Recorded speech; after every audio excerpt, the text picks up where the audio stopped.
The Malot massacre was a Palestinian terrorist attack that occurred in May 1974 and involved a two-day hostage-taking of 115 Israeli people, which ended in the murders of over 25 hostages. It began when three armed members of the Democratic Front for the Liberation of Palestine entered Israel from Lebanon. Soon afterwards they attacked a van, killing two Israeli Arab women while injuring a third, and entered an apartment building in the town of Malot, where they killed a couple and their 4-year-old son. From there, they headed for the Netiv Mir Elementary School, where they took more than 115 people hostage on 15 May 1974, in Malot. Most of the hostages were teenagers from a high school in Safad on a Gadna field trip, spending the night in Malot. The hostage-takers soon issued demands for the release of 23 Palestinian militants from Israeli prisons, or else they would kill the students. On the second day of the standoff, a unit of the Golani Brigade stormed the building. During the takeover, the hostage-takers killed children with grenades and automatic weapons.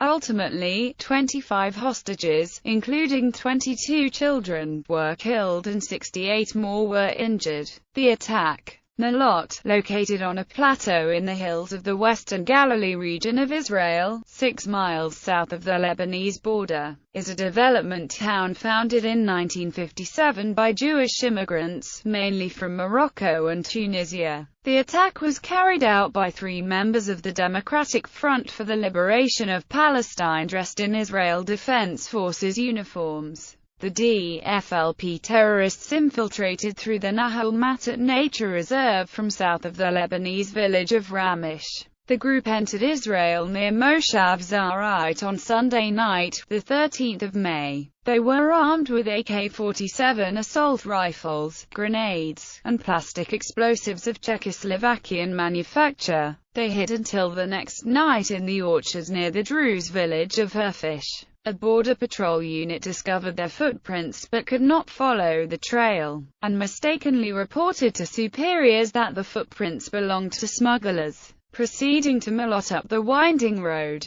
they encountered a van driven by a Druze resident of Herfish bringing Christian Arab women from the village of Fasuta home from work at the Arta textile works in the Haifa Bay area. The leader of the operation, Linau, stood on the roadway and opened fire on the vehicle, instantly killing 1 woman, and wounding both the driver and other workers, one of whom later died of her wounds. The driver turned off the headlights and drove backwards up the hill towards Moshav Zuriel. Reaching Malot, the terrorists knocked on the doors of several homes. Fortuna and Yosef Cohen heard the noise and opened their door. The terrorists shot and killed the couple, their 4-year-old son Eliyahu, and wounded their 5-year-old daughter Miriam. Fortuna, 7 months pregnant, tried to flee the intruders, but she was also shot. The only one in the family who survived unhurt was 16-month-old Yitzhak, a deaf-mute.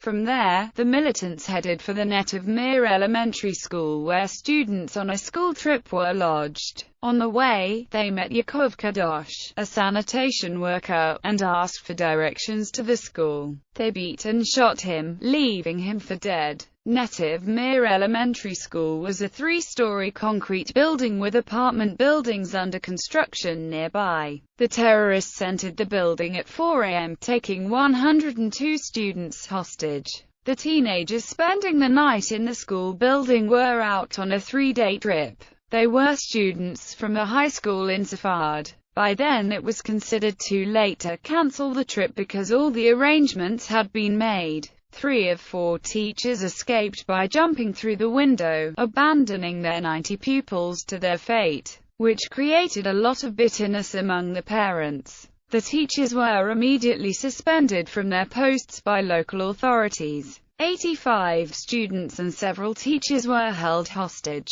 The students were forced to sit on the floor at gunpoint, with explosive charges between them. In the morning, the terrorists demanded the release from Israeli prisons of 23 Arab and 3 other prisoners. including Kozuo Okamoto, a Japanese national involved in the 1972 Lod Airport massacre. Unless these conditions were met, they declared that they would kill the students. The deadline was set for 6 p.m. the same day. At 10 a.m. a young man named Sylvan Zerach, at home on leave from the army, stood near the base of the tall concrete water tower not far from the school building to get a closer view of what was going on. He was killed by the terrorists. At an emergency session of the Knesset, a decision was reached to negotiate, but the hostage-takers turned down a request for more time. Takeover operation at 1725, the commander of the Elise Eret Matkal Special Forces Group was given the green light to storm the building. The assault force was divided into 3 units, 2 to break in from the entrance while a third was to climb a ladder and enter from a window facing north. The squads moved into position from the blind side to the east, from the frames of some apartment buildings under construction.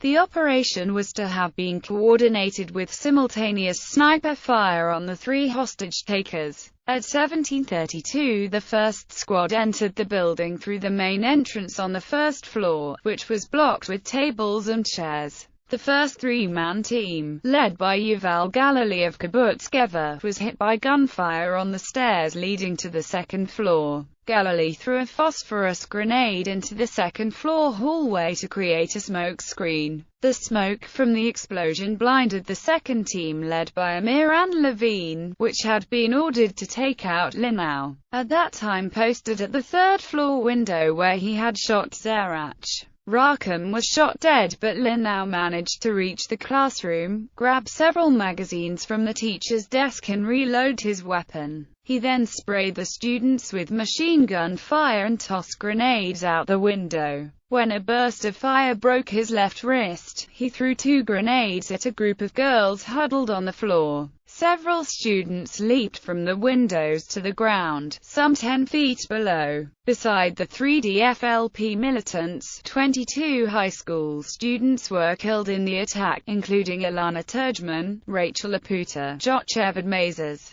Sarah Ben Shimon, Jonas Saberg, Jaffa Cohen, Shoshana Cohen, Mitchell Sitroke, Malka Amrosi, Aviva Sada, Jocheva Diyi, Jekov Levi, Jekov Kablar, Rena Cohen, Ilana Neiman, Sarah Madder, Tamer Dahan, Sarah Sofa, Lily Morid, David Madder and Yehudat Madder. Over 50 were wounded. The student victims were buried in their hometown, Safed. Some of the 10,000 mourners who attended the funerals chanted, "Death to the terrorists." Victims killed: terrorists Ali Ahmed Hassan al-Atma, 27, of Haifa; Ziad Abdurrahim Kriek, 22, of Tayabah; Muhammad Musli Salam Dada, 20, of Beit Hanina. Israeli response. The next day, Israel Defense Forces planes bombed officers and training bases of the DFLP and PFLP. According to a BBC report, the bombing inflicted damage in 7 Palestinian refugee camps and villages in southern Lebanon, killing at least 27 people and leaving 138 injured. After an investigation, Attorney General Mia Shamgar decided that the 3 teachers who escaped and abandoned their students had done no wrong. Parents of the victims angrily rejected the report. The massacre led to the creation of the Yanim Special Police Unit. Amos Horov, president of Haifa's Technion, Israel Institute of Technology, headed a commission of inquiry in May 1975 that investigated the massacre. The subsequent commission report listed a number of mistakes made by the government and security forces, and made several recommendations. Commemoration. In 2007, American filmmakers visited Malot to film a documentary on the massacre. A memorial corner in the library of the Netiv Mir school displays photographs of the victims and archival footage on the massacre. A feature movie, Their Eyes Were Dry, retells the story of the massacre. A Reform synagogue in Southern California is named Shir HaMalot in memory of the victims.